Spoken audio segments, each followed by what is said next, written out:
George Washington. You hear the name, and you probably picture the face on the dollar bill, right?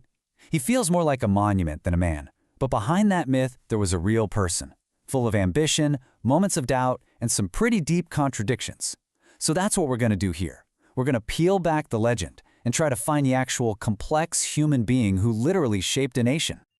Right? We see his image everywhere, and that iconic status, it almost makes it harder to see the real guy. So in this explainer, we're going to try to get past the marble statues and the epic paintings to understand the complicated and, often flawed person who became known as the father of his country. To really get a handle on who Washington was, we have to go way back. Back to a time before he was an icon, before he was even a general. Yeah, you can forget those stoic portraits for a minute. His early life wasn't some grand, predestined story. It was all about the tough, practical realities of 18th century Virginia. You know, a world of hustling for land and status, and for him, the massive weight of responsibility after his father died when he was just 11.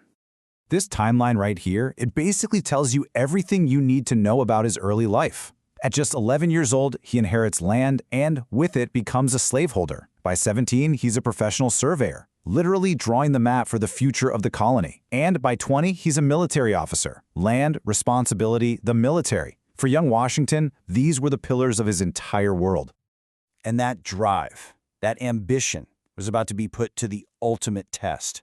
It was in the absolute chaos and fire of war that his ambition got hammered into something else: real leadership.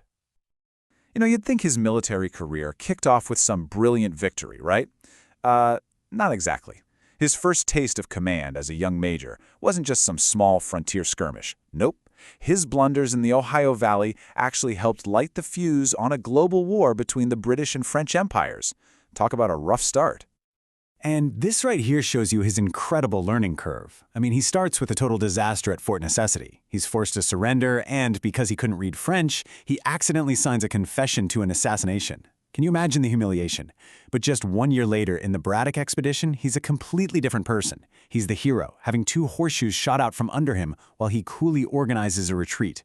It just proves his leadership wasn't a gift, it was earned through very public failure and redeemed by pure guts. Okay, now let's fast forward to the American Revolution. As commander-in-chief, the challenge he's facing is, well, it's almost ridiculous. Look at this matchup. He's leading a ragtag army of farmers and volunteers against the most powerful professional military machine on the entire planet. The odds were just insane. And his enemy wasn't just a British army. At places like Valley Forge, the real fight was against frostbite, starvation, and just sheer despair. His army was literally disintegrating, and a lot of people in Congress were starting to whisper that maybe he wasn't the guy for the job. This was the absolute bottom. And then this happens. Just when it looks like it's all over, he pulls off one of the most audacious, high-stakes gambles in history, crossing a frozen river on Christmas night to launch a surprise attack. I mean, it's the stuff of movies. The victories at Trenton and then Princeton completely changed the psychology of the war. It was this stunning reversal that basically saved the revolution from total collapse. So, winning the war was incredible. But what Washington did next, well, you could argue it was even more revolutionary. Just think about this for a second. He achieves total victory. He has a fiercely loyal army that would have done anything for him. History is littered with generals who would have made themselves king in that exact moment. But Washington? He walks into Congress and he just gives the power back. King George III himself supposedly said that if Washington did that, he'd be the greatest man in the world. And he did it. It was an act that set the precedent for civilian control of the military, a concept that is absolutely central to the American Republic. Of course, his retirement didn't exactly stick. His presence was the only thing that gave the Constitutional Convention legitimacy. And when it came time to pick the first president, there was really only one choice. He was unanimously elected, and then he was unanimously elected again.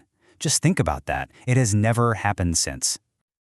You know, the presidency didn't come with an instruction manual. Washington had to write it himself as he went. Creating a cabinet of advisors, that was him. Insisting on being called Mr. President instead of some royal title like Your Highness, that was him. Signaling this was a republic, not a monarchy. And stepping down after 2 terms, that set the ultimate example. That in this new country, power was temporary. But, and this is a really big but, this same man, the architect of a nation built on the idea of liberty, was living a life full of deep and, frankly, unsettling contradictions. And you can't talk about Washington without talking about the biggest contradiction of all, his relationship with slavery. He was a lifelong slaveholder, period. But at the same time, his private letters show a man who is increasingly opposed to the institution, especially after the war. As president, though, he kept quiet about it, terrified the issue would tear the fragile new country in half. His final act on it came in his will, where he freed the people he personally enslaved. For a man of his time and class, that was a major statement, even if it feels like far too little, far too late to us now. Just let that number sink in for a second. 577. That's not a statistic. That's the minimum number of men, women, and children who lived and worked in bondage at Mount Vernon under his control. It's the stark human reality at the very heart of this contradiction. And his vision for America's future had another dark side. As historian Colin Calloway points out, Washington was obsessed with westward expansion, both for himself and for the country. And that relentless drive for land came at a devastating cost to Native American nations, whose communities were destroyed by the policies he helped put into motion. So after all this, why is it so important to look past the myths? Why should we grapple with this more complicated, more human version of Washington? Because the real Washington is actually far more instructive than the legend. He wasn't some kind of demigod. He was a leader who had incredible strengths, vision, discipline, a powerful sense of duty. But he was also a man of his time, with major flaws and moral blind spots that we just can't and shouldn't ignore. Historian David Hackett Fisher, I think, captures this balance perfectly. It was that unique combination of virtues, the integrity, the courage, the resolve, that really made him the indispensable figure of his time. He held the entire cause together, sometimes through sheer force of his character alone. And that really brings us to the final question, doesn't it? If the father of his country was this deeply imperfect, what does that mean for the country he helped create? You know, acknowledging his flaws isn't about tearing down a hero. Maybe it's about seeing the country he built more honestly, as a place born from incredible ideals, but also from deep, painful contradictions. And perhaps understanding the imperfect man gives us a better way to understand America's own ongoing journey, its struggles and its triumphs.